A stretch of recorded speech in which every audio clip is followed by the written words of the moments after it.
In the heart of 1860s Charleston, a city draped in Spanish moss and simmering tensions, lived a seamstress named Elisa.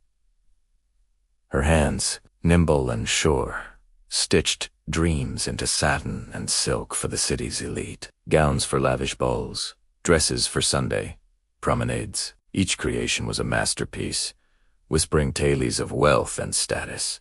But while her fingers were busy with the threads of high society, her heart was entangled in a love the world deemed impossible. Eliza's needle moved with a grace that was almost hypnotic. The click-clack of her thimble against the needle was the rhythm of her life. She worked from a small, sunlit room at the back of a grand house on Meeting Street. From her window, she could see the wrought iron gates and the carriages that came and went, carrying the very women who would wear her creations. They would praise her skill, calling her an artist, a miracle worker. They saw the perfection of her stitches, but they never saw the woman holding the needle. They never saw the longing in her eyes. That longing had a name.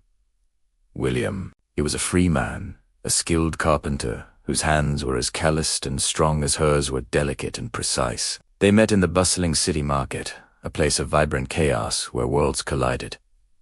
He was buying lumber, she was choosing lace. Their eyes met over a bolt of French silk, and in that fleeting moment, a silent understanding passed between them, a connection that defied the rigid lines of Charleston society. Their courtship was a secret, whispered in the twilight hours by the Ashley River, hidden in the shadows of ancient oak trees. William would bring her small, hand-carved gifts, a wooden bird, a tiny, intricate box. He didn't see a seamstress, he saw the artist, the woman with a fiery spirit and a gentle soul. Sao Elisa. And in his presence, Eliza wasn't just a pair of skilled hands. She was a woman in love, dreaming of a future that seemed as distant as the stars. The danger was a constant shadow. Charleston was a city of whispers and watchful eyes. A glance held too long, a smile shared too openly, could unravel their carefully woven secret. Eliza knew the rules.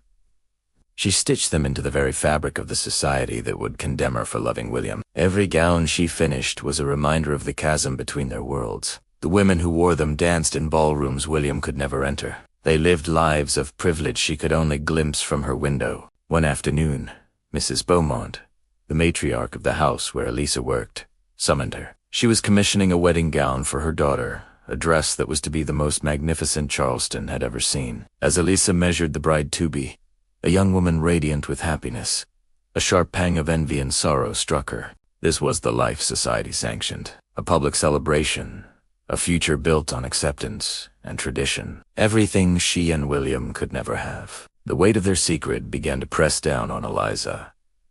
The fear was a constant companion, a knot in her stomach that even her steadiest hand couldn't smooth away. She started to notice the sideways glances, the hushed conversations that stopped when she entered a room. Was it just her imagination, or were the walls of her secret world beginning to crack?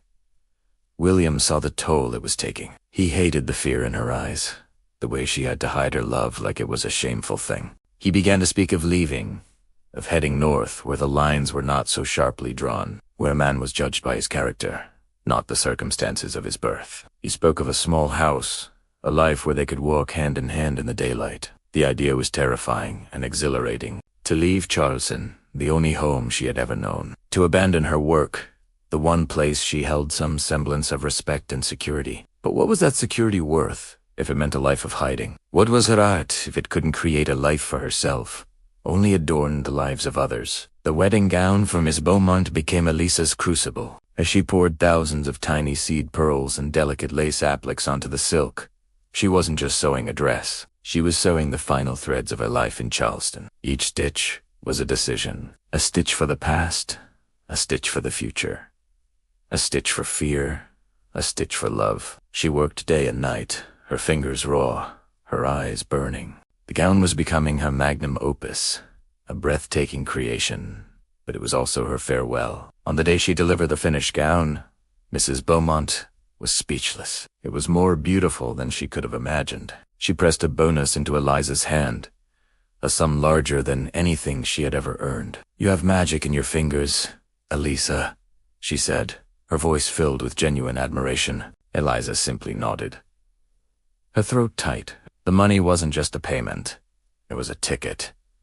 It was the key to a new life. That night, under the cloak of a moonless sky, Elisa packed a small bag. She left behind her thimbles, her needles, and a half-finished piece of embroidery on its hoop. She met William by the docks, where a ship bound for Philadelphia was waiting. The air was thick with the scent of salt and the promise of the unknown. As they stood on the deck, watching the flickering lights of Charleston recede into the darkness, Eliza took William's hand.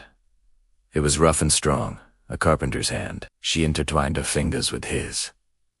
Her hands, which had stitched gowns for the wealthy, were now holding a future she was building for herself. The world had forbidden their love, but on that ship, sailing towards a new dawn, they were rewriting the rules, one heartbeat at a time. Their love story wouldn't be worn at a grand ball or whispered about in drawing rooms. It would be lived freely and openly, stitched into the fabric of a new life they would create together. Thank you for watching. If you were moved by Elisa and William's story, please like this video and subscribe to the channel for more tales of love, courage, and history. We'll see you next time.